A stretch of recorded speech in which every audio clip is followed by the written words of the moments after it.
Saint Marc nous propose 2 récits de miracles qui témoignent de la puissance de vie qui rayonne de Jésus. Le chef de la synagogue supplie humblement le Seigneur de guérir sa fille de 12 ans. Jésus consent et veut se rendre à son chevet en se frayant un passage au milieu de la foule. La lenteur de la progression permet à une femme de s'approcher discrètement de Jésus. Elle est atteinte depuis 12 ans de perte de sang. Elle connaît la puissance d'amour du Christ. Et elle se dit qu'en touchant le Seigneur, son manteau, elle sera guérie.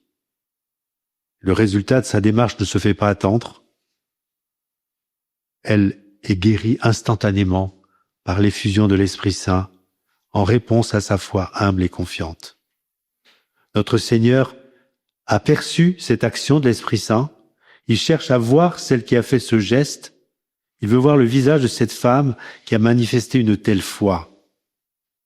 Il lui dit, « Ma fille, ta foi t'a sauvée. » Croire, c'est oser toucher Jésus dans la foi. Ayons cette foi, frères et sœurs, dans notre prière, notre confiance. Le récit continue. Par la suite du premier épisode, l'appel du chef de synagogue en faveur de sa petite fille.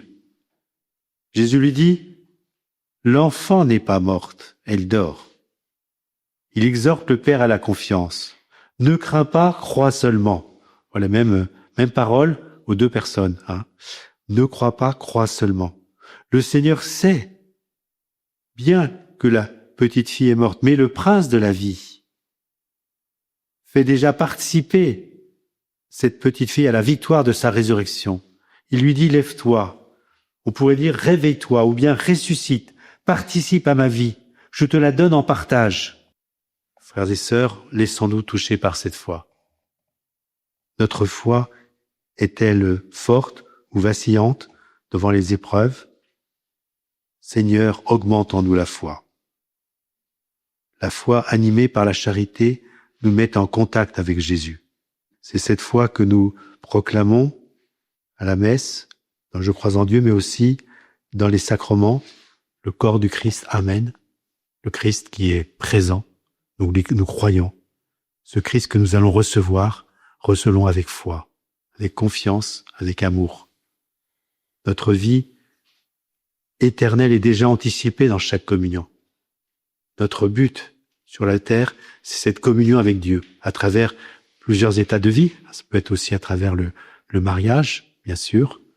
Communion dans le Christ, communion l'un avec l'autre. Communion aussi pour nous, religieux.